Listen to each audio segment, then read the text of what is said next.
So I started an insurance brokerage in Angola back in 2010.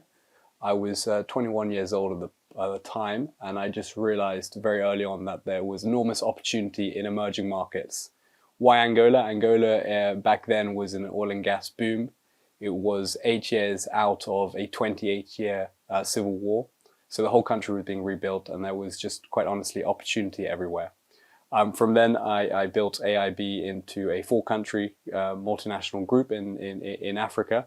And in 2019, AIB merged with Olair, which is a purely Africa-focused insurance brokerage. And we are now operating in 24 countries in Africa with correspondents across the rest of Africa.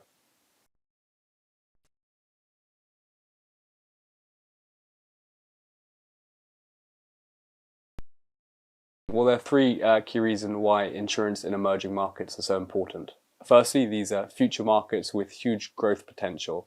The insurance penetration in a lot of emerging markets, when compared to GDP, is only 1% of GDP, where developed markets you get around 3 to 4% of GDP. The second enormous potential in emerging markets is the consumer base is different with huge amounts of potential.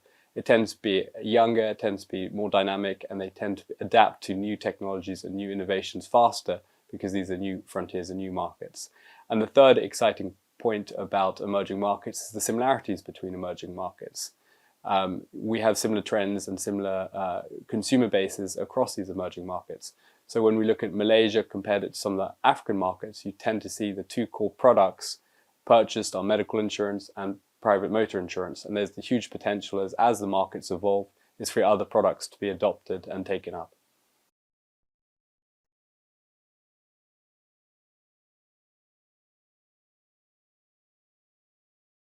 So emerging market insurance is different to developed insurance. Obviously, the basis of the industries are the same, but primarily we have less capacity within the local markets, we have less insurance knowledge within the local markets, and these two components need to develop and naturally happen as the markets develop.